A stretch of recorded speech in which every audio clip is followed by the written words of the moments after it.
Alien species. Who's watching us?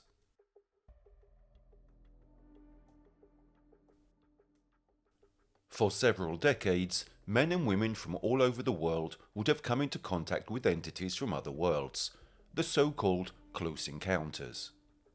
However, these encounters would not always be with a single extraterrestrial race, but with many races, of the most variegated shapes and sizes.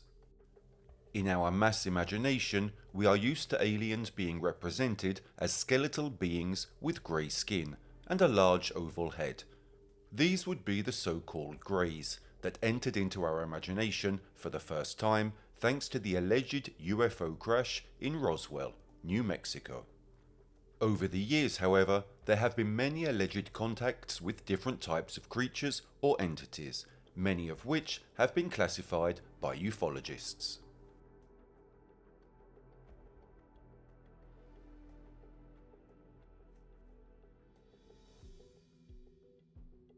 Brad Steiger's classification is the one used most by ufologists, which divides the humanoids into 4 categories, using the first 4 letters of the Greek alphabet, namely Alpha, Beta, Gamma and Delta. Only the greys would be included in the Alpha type category. The greys are completely hairless, their mouth is a slit, their nose is just stylized, while their ears are 2 holes. They have long, oval, oriental shaped eyes, which are often protected by black contact lenses. They would also possess mental powers, which they use to communicate with abductees telepathically. Beta-type beings are almost identical to humans, with typically Nordic traits. They could live peacefully among us without ever being discovered. The Gammas are associated with creatures typical of human folklore, such as Bigfoot or Sasquatch and Yetis. According to Steiger, these creatures would be nothing more than automatons sent from space to collect samples of terrestrial fauna and flora for unknown cosmic purposes. And finally, the Delta types, where we can find all beings with animal characteristics, such as the Mothman, the insectoids and the Reptilians.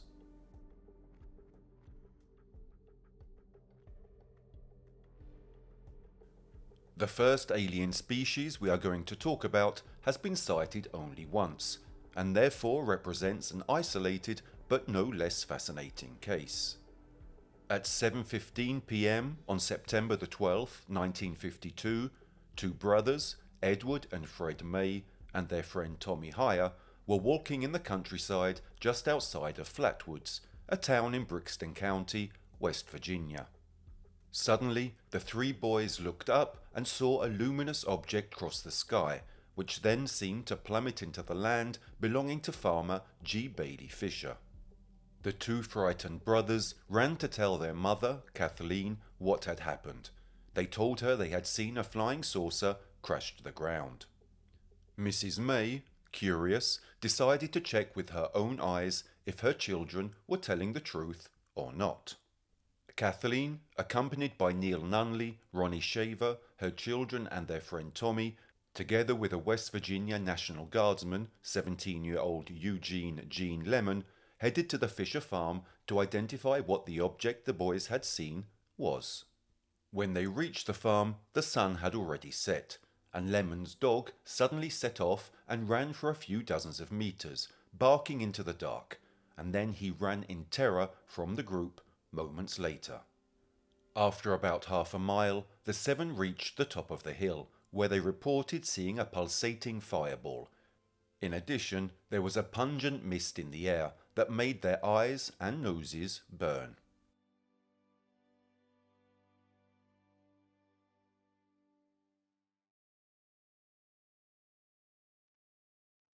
Lemon then noticed 2 small lights to the left of the object, under a nearby oak tree, and aimed his flashlight in that direction.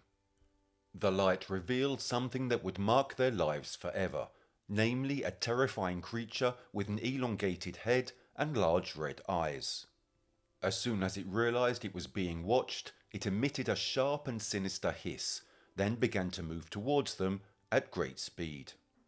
At this point, in a panic, all 7 of them fled, running as fast as they could without ever looking back.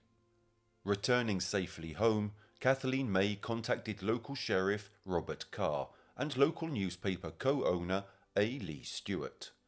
The woman told them what had happened in detail, intriguing the young journalist, who that same night conducted a series of interviews and visited the site of the incident with Agent Lemon. A. Lee Stewart also reported the presence of a metallic odour that was quite nauseating, a detail also confirmed by Sheriff Carr and his deputy Burnell. However, the two reported that they had not found any concrete evidence in favour of the story told by Mrs. May. The next morning, Stewart returned once again to the alleged meeting place and discovered 2 long tracks in the mud and remains of a thick black liquid near the tree where the creature had been seen. The journalist reported them as possible signs of a landing, assuming that the area had been traffic-free for at least a year. However, the tracks were later found to be most likely made by a 1942 Chevrolet pickup truck, owned by a local man, Max Lockhart, who had travelled to the site to look for the creature hours before Stewart's discovery.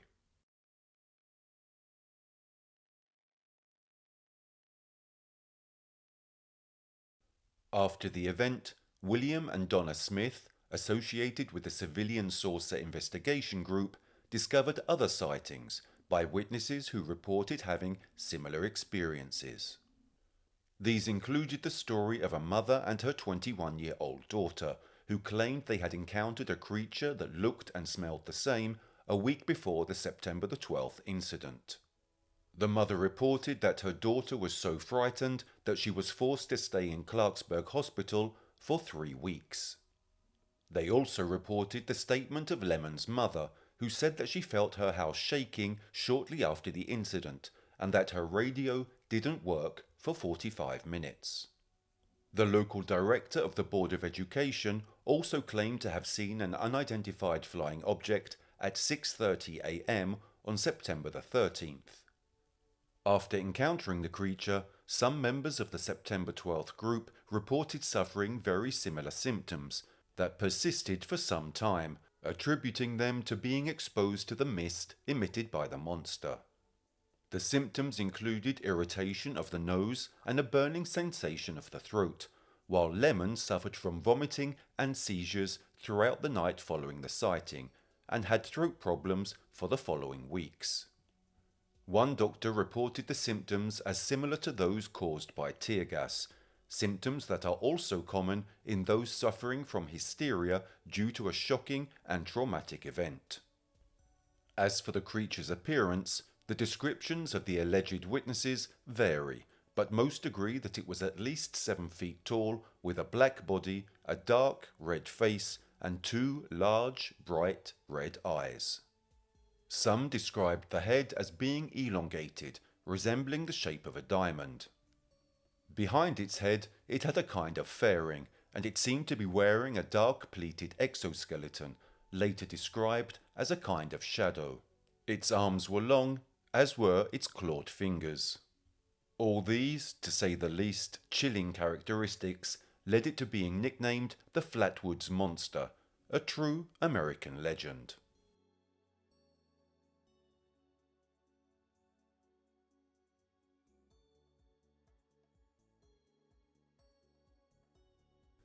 We mustn't forget, however, that the incident generated a lot of skepticism. Examining the case 48 years after the events, Joe Nickel of the Committee for Skeptical Inquiry, known as SCICOP, concluded in 2000 that the light seen on September the 12th by the children was probably a meteor, and the creature could have been confused with a large owl. According to Nickel, both the sighting of the UFO in the sky and the encounter with the creature were events created by mass hysteria. In short, the version of natural events was distorted by the strong feelings of anxiety felt by multiple observers. However, even today the legend of the Flatwoods Monster is handed down from generation to generation, rightfully taking its place in West Virginian folklore. But another, much more famous creature than the Flatwoods Monster has entered American folklore, becoming a symbol in mass culture. This entity of unknown origins, for some it would even be able to predict the future, would act as a sort of guardian angel of humanity. We are talking about the Mothman, the winged monster of Point Pleasant.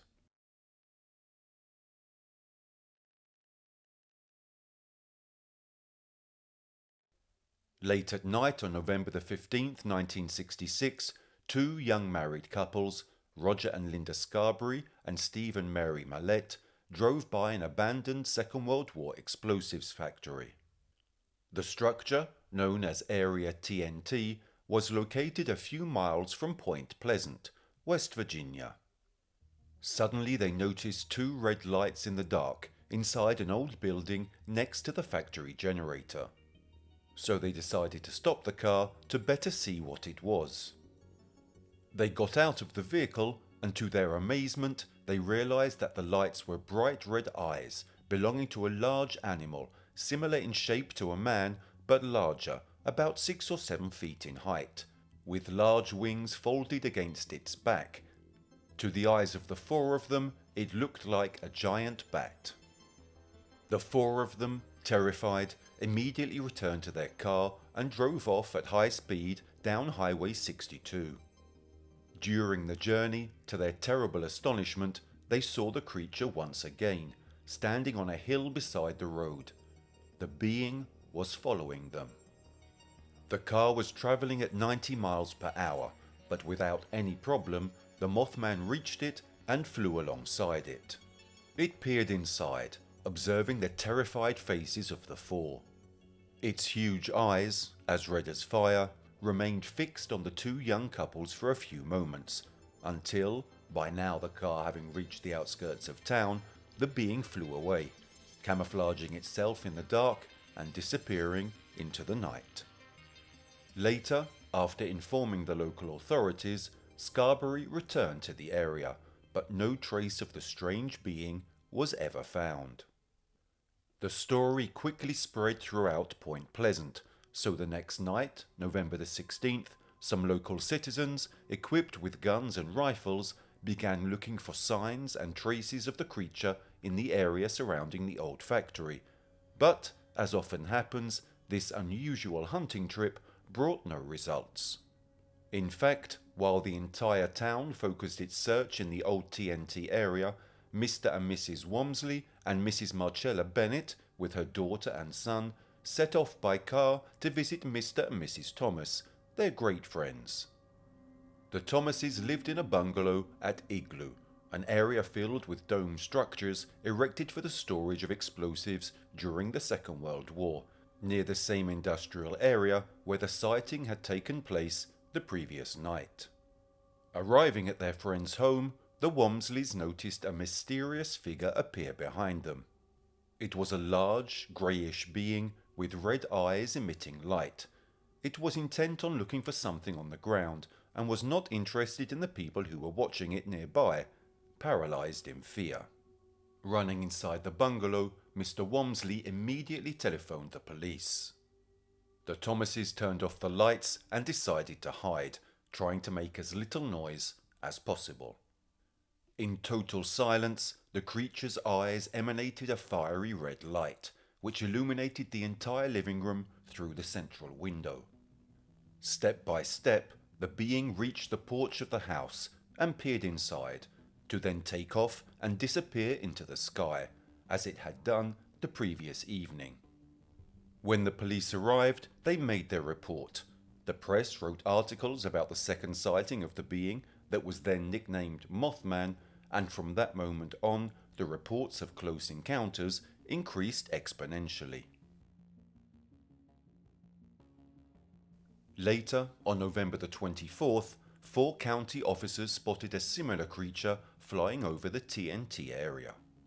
On the morning of November the 25th, a certain Thomas Urey reported that he had noticed a creature similar to the one reported the previous day, standing in a field by the side of the road as he headed north along Route 62 near the TNT area. The being spread its wings and started flying, chasing Yuri's car. Thomas, petrified, accelerated and managed to lose the creature, and reaching the city, he decided to inform the local sheriff of what had happened. On November the 27th, Mrs. Ruth Foster in the West Virginia suburb of Charleston saw a grey creature with bright red eyes, taller than a man, standing on the lawn of her home near the Auburn State Highway.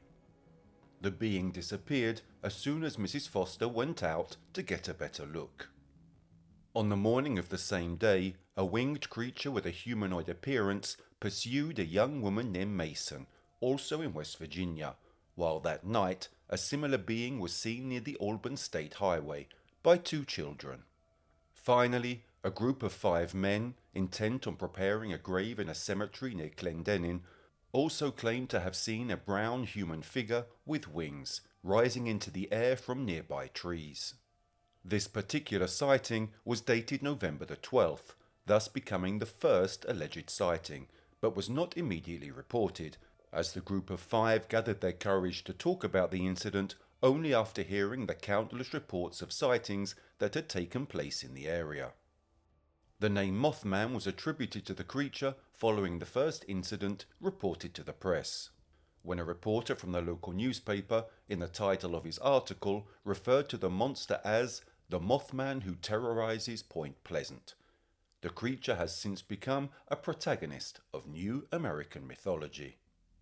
From the various witness accounts, the descriptions of the creature's appearance are all substantially similar. They speak of a being about 6 feet tall, with very large, fiery red eyes, endowed with their own luminosity.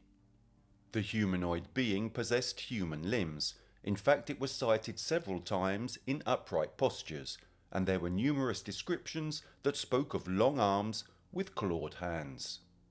Its wings, similar in appearance to those of a moth, were seen folded against its back when not in use, while reaching a wingspan of 9 feet when used in flight.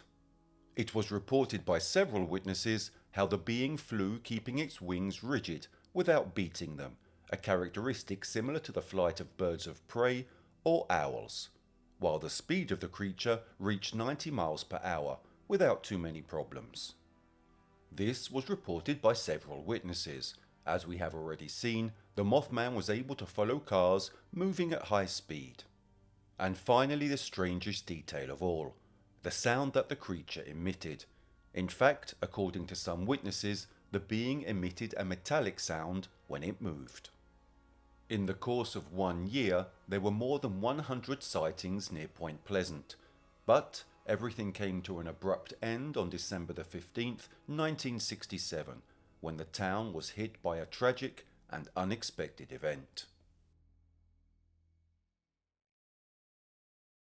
It was rush hour and several cars were driving along Silver Bridge, a suspension bridge over the Ohio River that connected Point Pleasant with Gallipolis.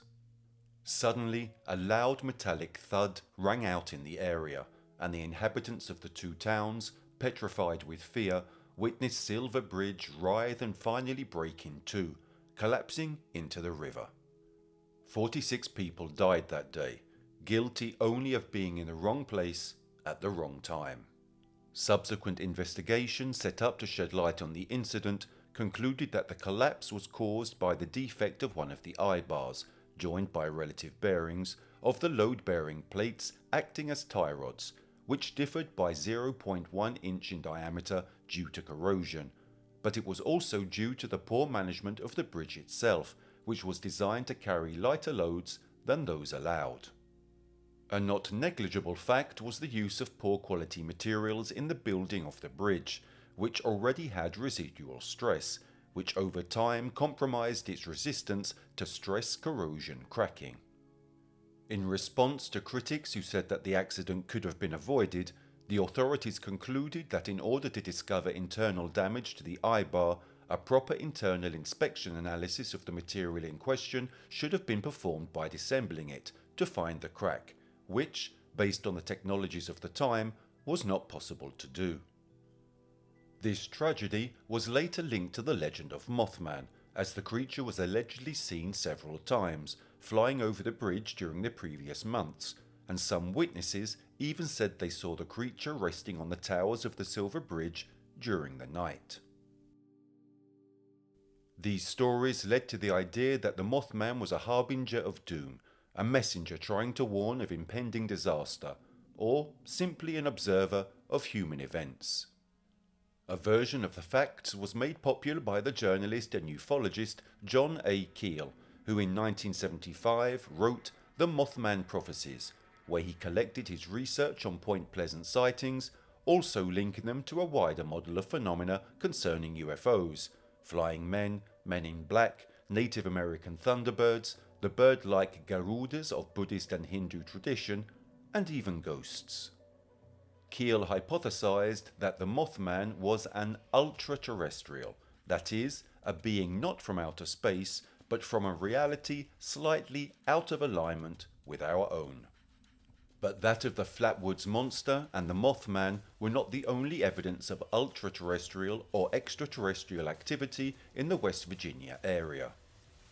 It is strange to discover that in the same period of time, a few dozens of miles from Point Pleasant and Flatwoods, a new alien race became known, with an appearance similar to that of a normal human being, except for one disturbing detail. In 1966, Woodrow Derenberger was a sewing machine salesman living in Mineral Wells, West Virginia.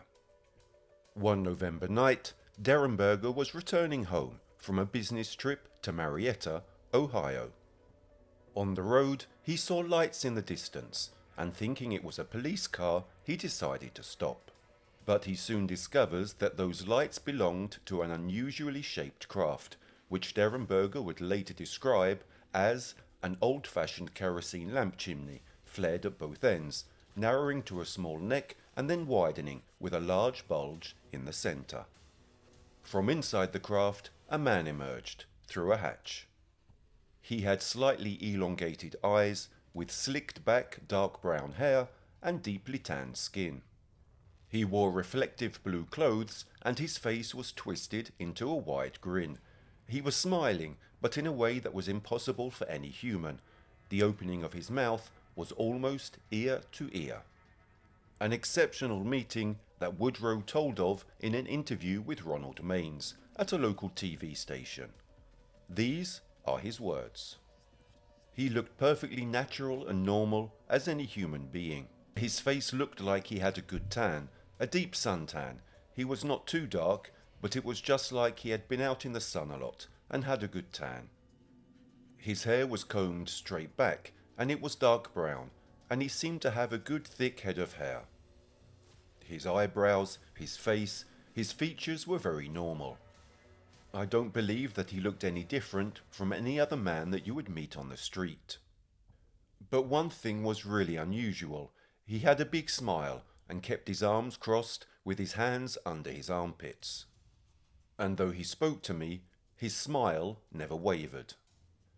He spoke telepathically.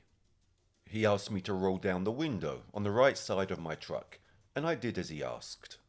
And this man stood there, and first he asked me my name, and I told him my name, and then he asked, "Why are you scared?" Then he said to me, "Don't be afraid. We wish you no harm." "We mean you no harm. We just wish you happiness." And I told him my name, and when I asked his, he said his name was Cold. Indrid Cold. Derenberger reported everything to the police, and the story went off like a bomb in the hands of the agents. Local newspapers and TV went wild, and the story soon became famous across the United States. After Derenberger's interview, naturally many people came forward, claiming that they had met this mysterious Indrid Cold. For example, a few days later, a man said he had had a close encounter with Indrid Cold. The strange figure corresponded to the identikit provided, a man with an anomalous stretched smile, who would have emerged along the edge of an isolated road and would have tried to stop the witness's car, who, observing the strange features of the mysterious man, panicked and drove off at great speed. And later, other residents of the area reported seeing lights and UFOs in the sky. Around the same time, the Lilly family in Point Pleasant told John A. Keel that they had seen strange lights in the sky and experienced poltergeist activity inside their home. One night, their daughter Linda awoke to see a large man looming over her, with a wide grin on his face. Linda said about this meeting, "A man, a big man, very broad. I couldn't see his face very well, but I could see that he was grinning at me. He walked around the bed and stood right over me. I screamed again and hid under the covers. When I looked again, he was gone."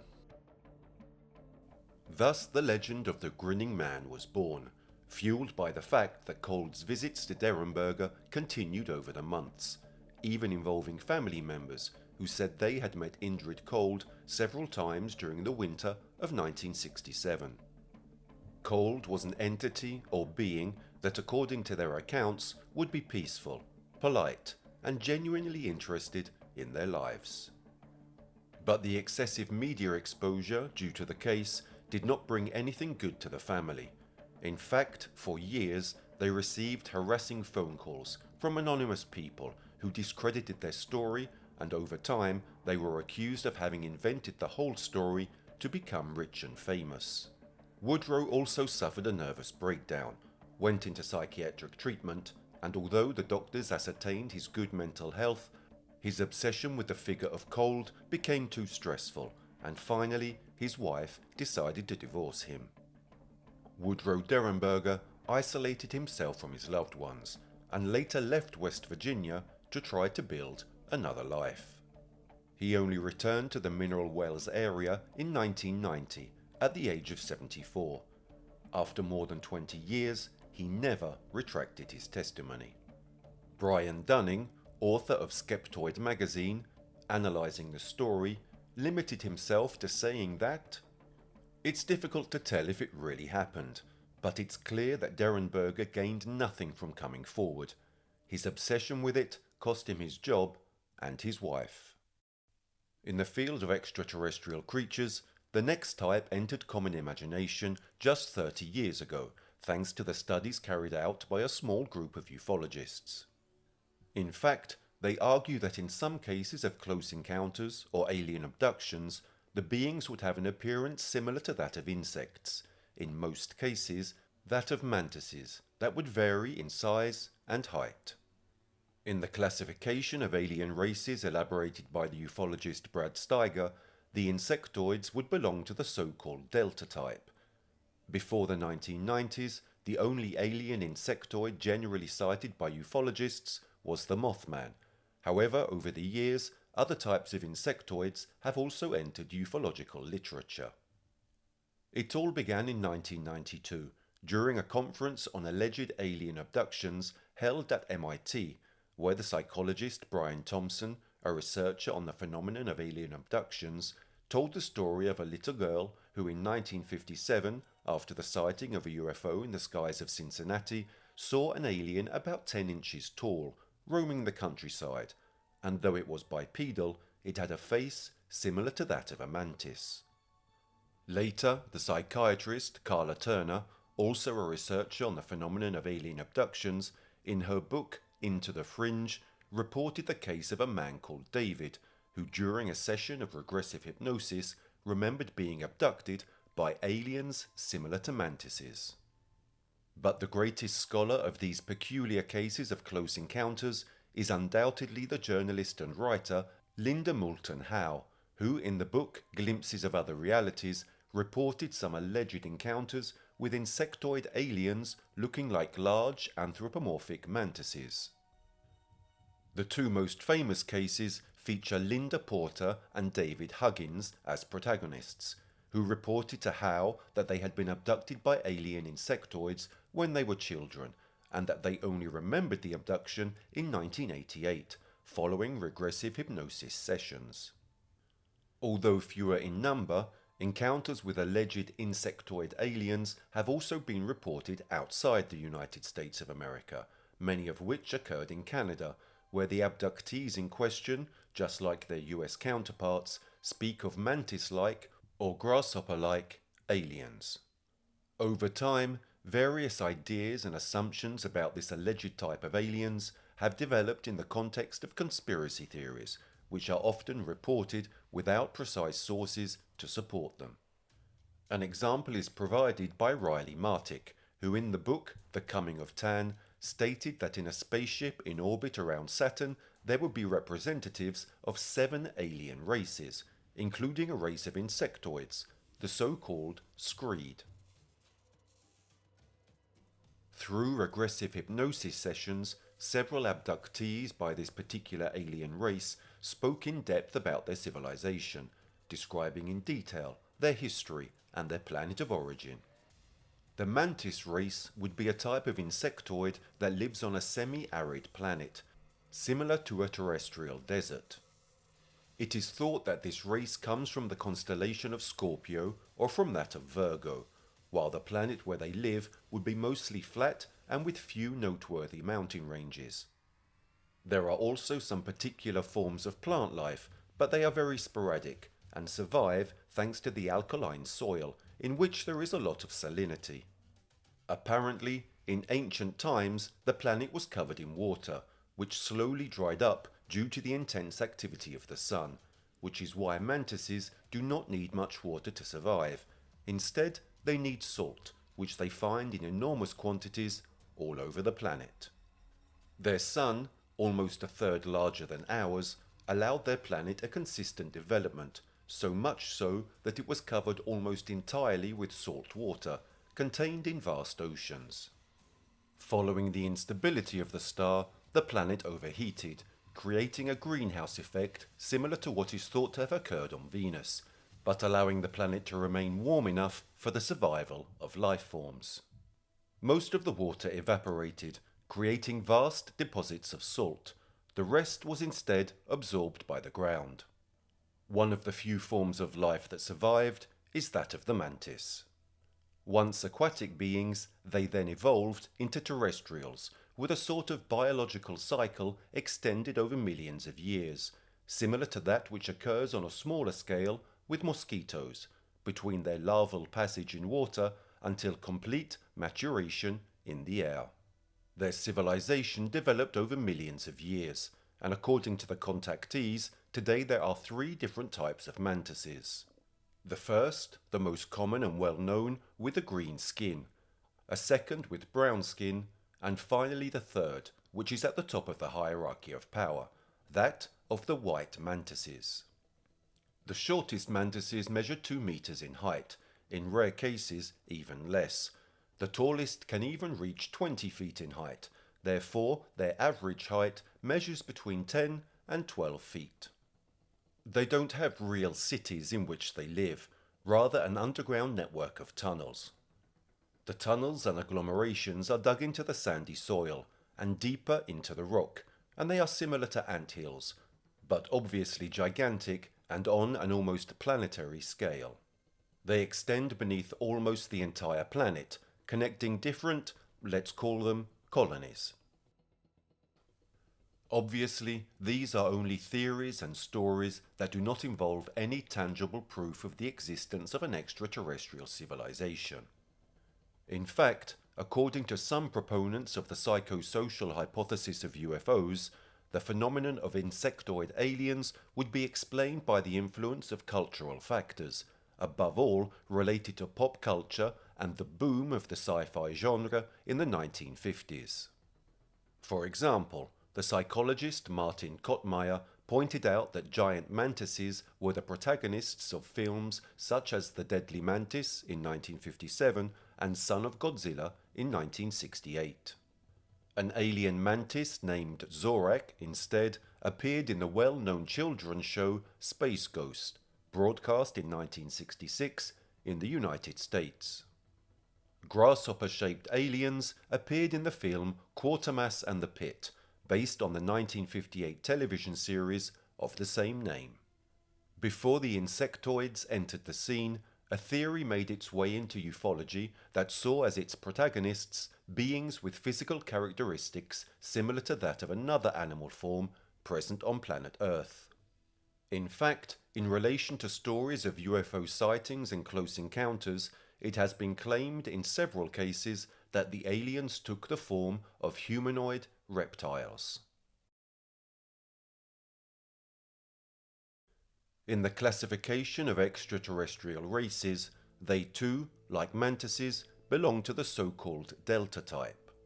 Several conspiracy theories, especially those developed in the 1990s, support the supposed existence of reptilian bloodlines on Earth.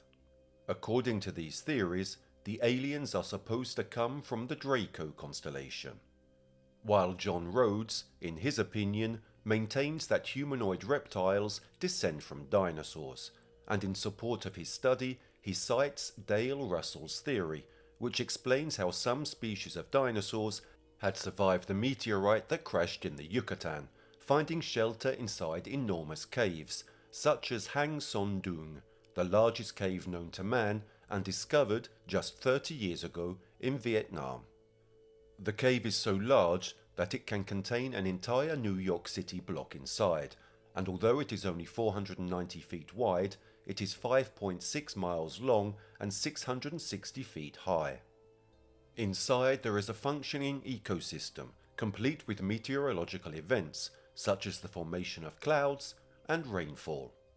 The Hang Son Doong was formed between 2 to 5 million years ago, and according to the legends of the local populations, humanoid creatures with the skin and face of a snake would live inside it, in its most profound depths. Stories such as this led Rhodes to state that human attention was deliberately shifted from the underworlds to outer space, and it was precisely to keep matters concerning subterranean peoples and the purported habitats of their ancient civilization secret, within the Hollow Earth theory. According to David Icke, in his book The Biggest Secret, the book that will change the world, the reptilian humanoids would be an occult force that manipulates and controls humanity. The race consists of 6-foot-tall, blood-drinking beings who can shapeshift. They come from the Alpha Draconis system and rule the Earth through their shapeshifting abilities. According to Icke, examples of reptilians impersonating humans include the British royal family, Bill and Hillary Clinton, and Barack Obama. Paul Shockley, founder of the Aquarius Universal Service Church, believes he is an individual who can channel cosmic awareness. Through what he calls a disclosure of consciousness, he has reported the existence of a dangerous race of reptiles, some of which, however, may be benevolent individuals. The cosmic awareness will lead him to affirm that even some human beings contain reptilian DNA.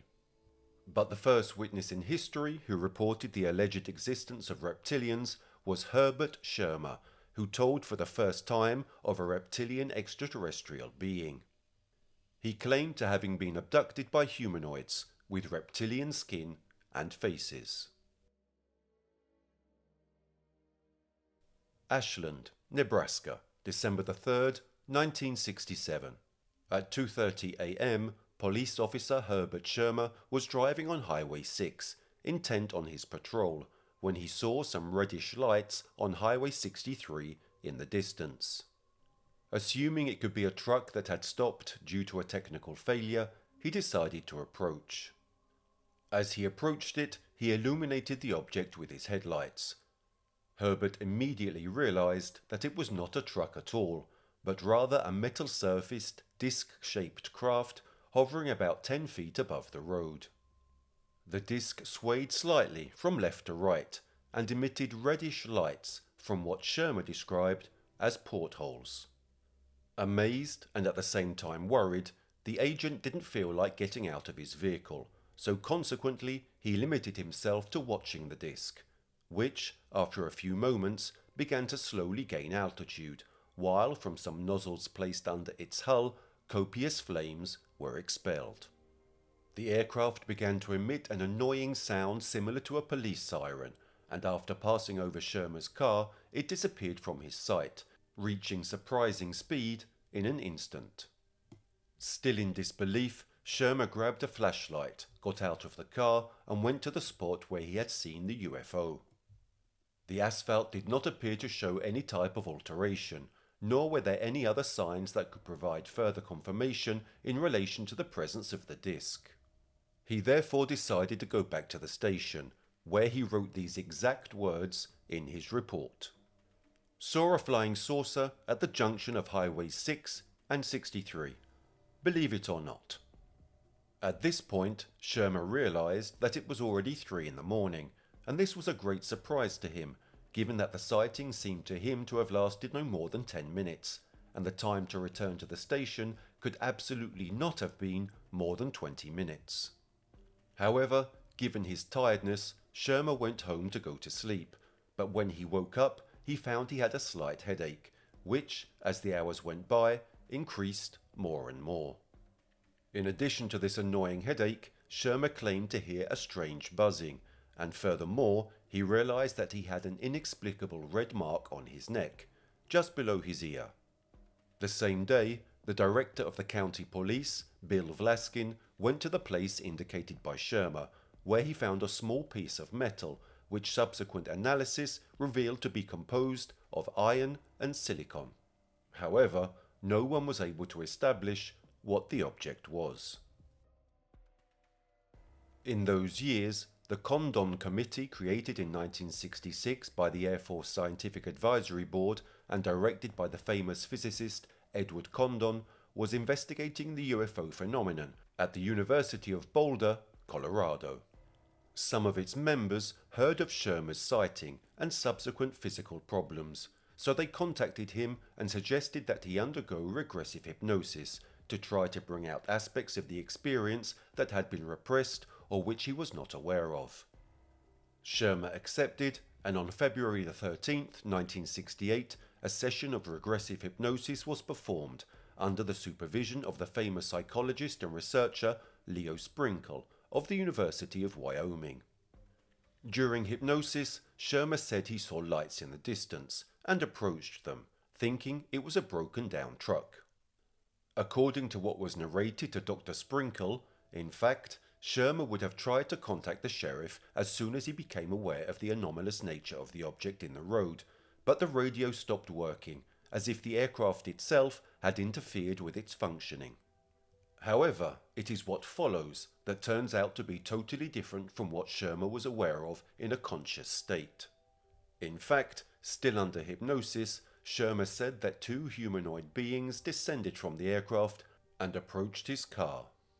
One of the 2, in the dim light, took out a device that produced a thick greenish fog which enveloped the car in a few seconds. At the same time, it was as if Shermer was immobilized by a strange, invisible force. The other figure approached him and attached a small silvery object right under his ear, which made him feel a spinning sensation. As a result, as if teleported, he found himself inside the alien craft. Thanks to the greater luminosity of the craft, Shermer was able to better see his captors. 6 feet in height, eyes similar to those of cats, and without lids, lizard skin of a light greenish-grey colour, thin and elongated faces. They were wearing silvery overalls, with gloves and helmet, on which, like a standard, there was the emblem of a winged serpent. The one who seemed to be in command of the flying saucer spoke telepathically to Shermer, revealing a series of information about their identity. The members of this extraterrestrial race would have come to visit the Earth a long time ago, and that disk in particular was extracting energy from some electricity poles present in the area. The functioning of the spacecraft would have been linked to the use of reversible magnetism. Shermer was shown screens showing images of other star systems and motherships, which disks, identical to the one on which he had been transported, detached from. The captain also introduced him to the crew members, one of whom told him that they would see him again 2 more times in the future, but this didn't happen. In the center of the room was a similar screen showing the star system where the aliens said they came from. Furthermore, according to the extraterrestrials, the galaxy in question is close to ours, but has suns and planets that Shermer was unable to decipher. Following what was said in a conscious state and what emerged during the first hypnosis, The experts had conflicting opinions on the whole story. The only element which both the members of the Condon Committee and Professor Sprinkle agreed on was that Agent Shermer really believed in his experience. It was absolutely not an invented story concocted in order to try to obtain a little fame. Fame which, moreover, did not arrive at all. Indeed, on the contrary, Shermer began to be the object of ridicule by the Ashland community, to the point of being publicly mocked, thus losing any credibility and authority. The Condon Committee concluded that the lack of any evidence and interviews with the patrolman left project staff with no confidence that the troopers' reported UFO experience was physically real. Professor Sprinkle was more lenient, declaring that Shermer certainly believed he had really lived the incident he had reported. Shermer, not fully satisfied with the results obtained, underwent further sessions of regressive hypnosis in the following years at the office of Dr. Ron Katz of the University of California, during which he made various drawings of what he saw that night of December the 3rd, 1967. Over the years, proponents of the psychosocial UFO hypothesis believe that cultural reasons underpin conspiracy theories about reptilians. Fear of reptiles is atavistic and is also found in certain mythologies and legends. Furthermore, science fiction may have greatly contributed to the development of conspiracy theories about the existence of these reptilians. Skeptic Brian Dunning suggests that a 1943 article in the Los Angeles Times may have also given rise to such beliefs. In the article, a geophysicist and mining engineer announced that he had discovered an underground labyrinth beneath the city of Los Angeles. It would lead to an underground city built by an advanced race of lizard men some 5,000 years ago to escape a catastrophe that occurred on the surface of the planet. The man's name was George Warren Shufelt, and he was a geologist and mining engineer in Los Angeles. He was also a lover of buried treasure and an avid collector of Native American legends. In the summer of 1933, Shufelt met an old Hopi leader whose traditional name was Greenleaf. The man told him many details about his culture and the danger of its disappearance. But during these meetings, he also told Shufelt a legend, which the engineer immediately reconstructed in his own way. Based on this legend, relating to the virtue of the Hopi warriors, and in particular of one of their tribes, whose members were called lizards, Shufelt concluded that the Hopi knew of an ancient lizard people, who apparently lived in caves beneath present-day Los Angeles. At that point, the man started turning the story into modern mythology, adding all kinds of elements that were at their peak in American mass culture in those years. And so the Hopi warriors of the lizard tribe turned into reptilian men, the last survivors of a super race that was nearly wiped out in a meteor shower 5,000 years ago. Shufelt used to tell that they had created very advanced intellectual and technological communities.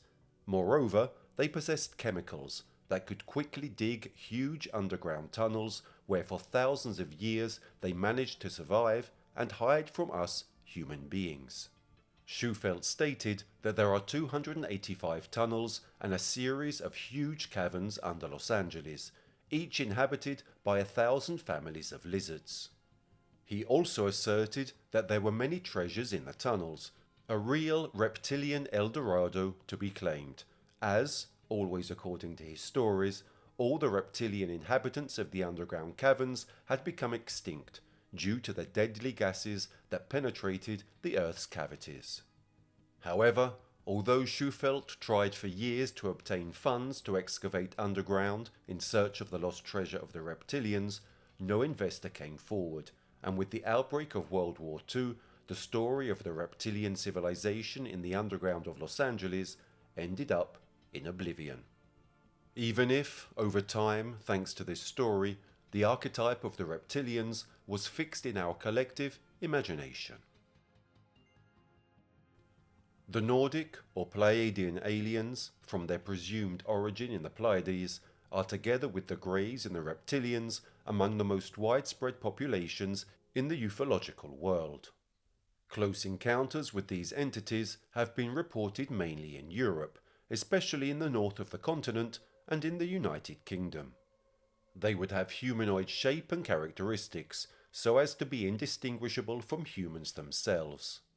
In particular, they would have light-coloured skin, light blue or slightly elongated albino eyes, blonde hair, and would be 5 to 6 feet tall.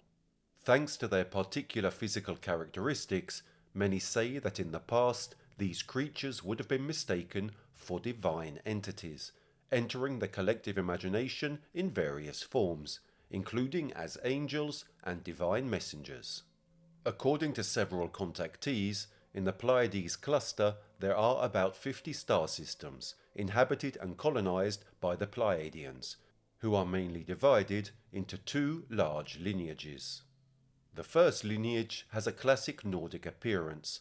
The second is similar to the Middle Eastern ethnicity, however they are less common in reports of close encounters.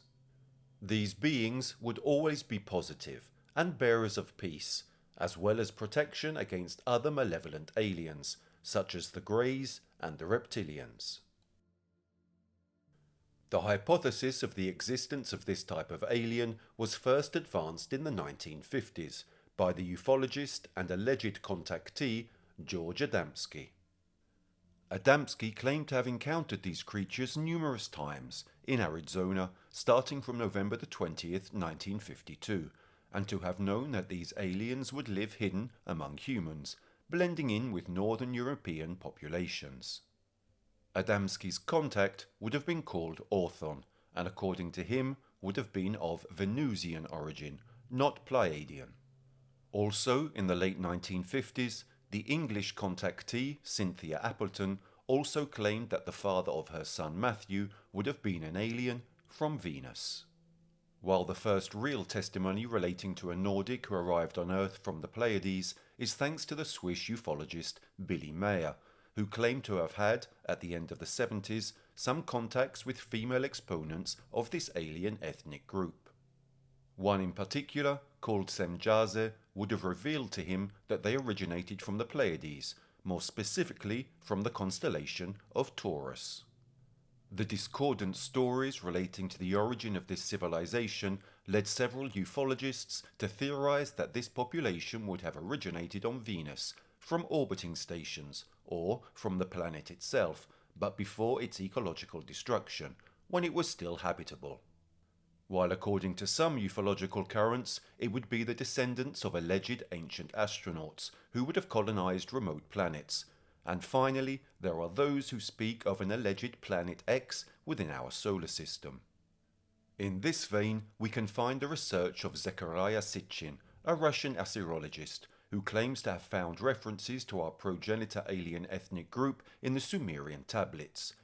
The Anunnaki from the planet Nibiru of our solar system, which according to some would also be Pleiadian entities. The last beings we are going to talk about are the most famous and well known all over the world.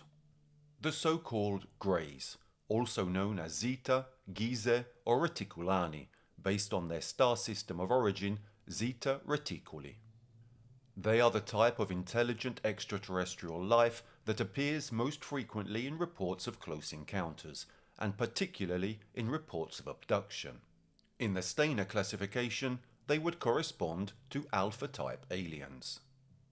The Greys are generally described as short, slender, completely hairless, grey-skinned humanoids, with large heads, huge black pupilless eyes, and small, often lipless, mouths. Some have noted in this a strong resemblance to human infants, that is, they would resemble adult men with infantile characteristics. Others have compared the appearance of the Greys to that of fetuses. According to the studies of several contactees, it is assumed that they possess reproductive and digestive systems. The most widespread theory is that they are created through a process of cloning by means of genetic engineering, and being a very ancient race, they would have reproduced for thousands of years using this technique. The alleged planet of the Greys, Zeta Reticuli, would have a high rate of radioactivity due to the proximity to its sun, and has therefore become uninhabitable on its surface. This extreme proximity to the star would have evolutionarily led them to have a double eyelid, one external and one internal to the eye, to bear enormous quantities of light.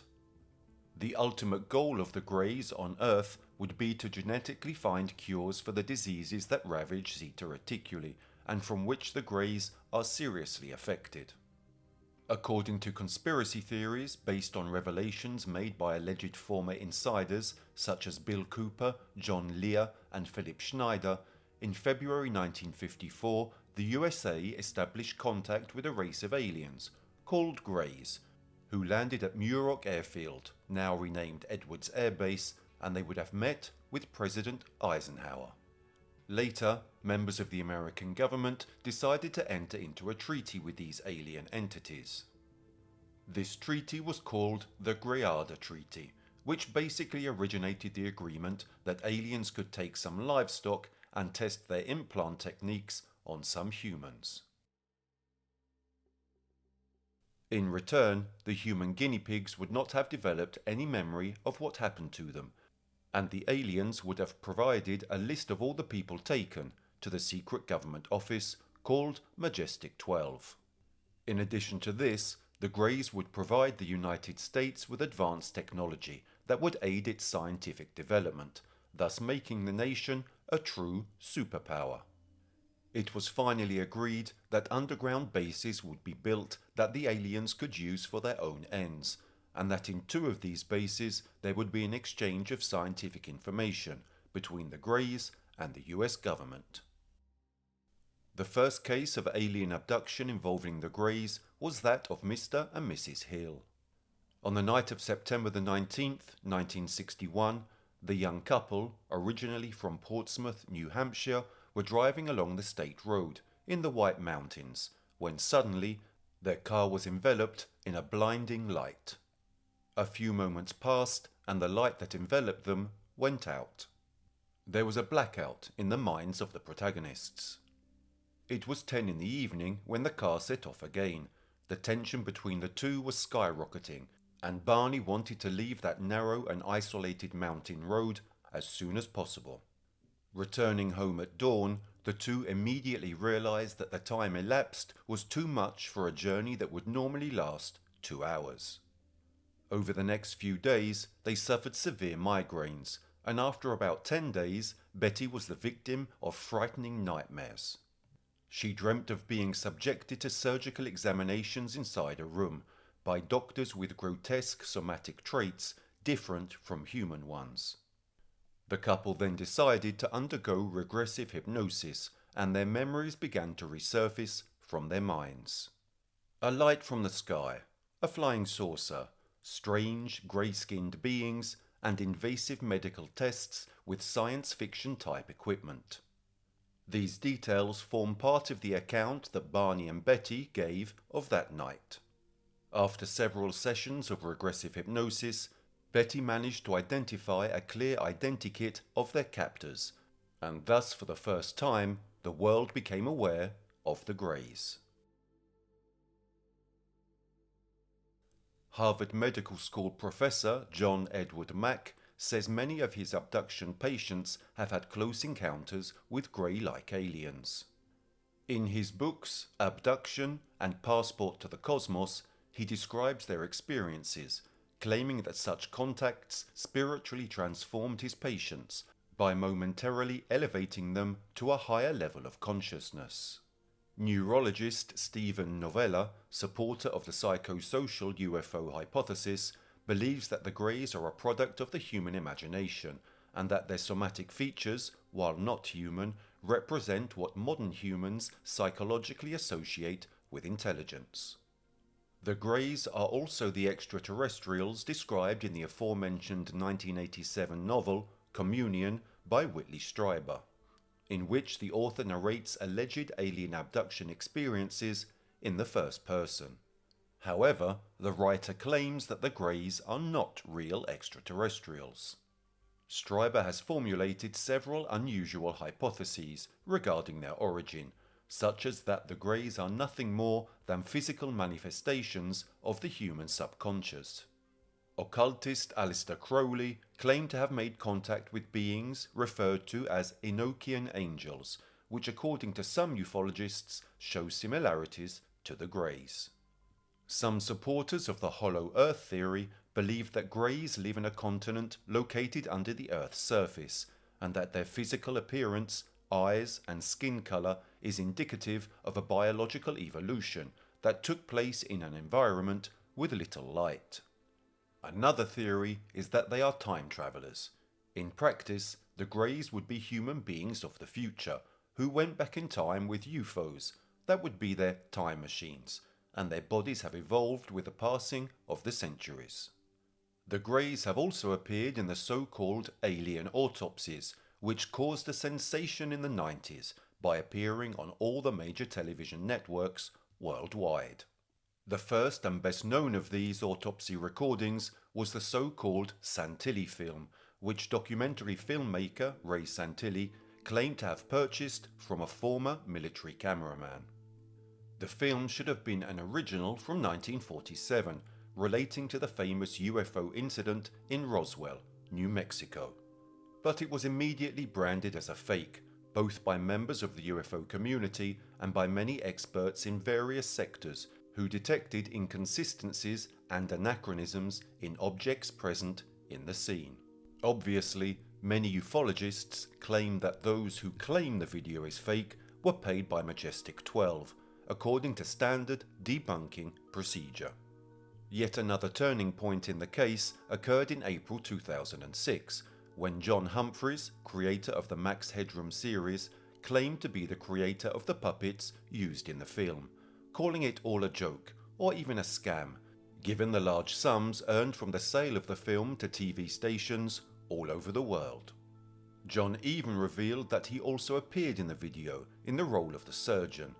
According to him, the footage was shot in early 1995 in a flat in the Camden district of London. Here ends our journey to discover these entities that for over 70 years have entered our folklore and stories of humanity, as once witches, ghosts or goblins did. Today our curiosity for the inexplicable is focused on looking up to the skies or into the depths of the earth, to discover once again, as in the past, if there are hidden beings capable of revealing truths that we are not yet capable of knowing.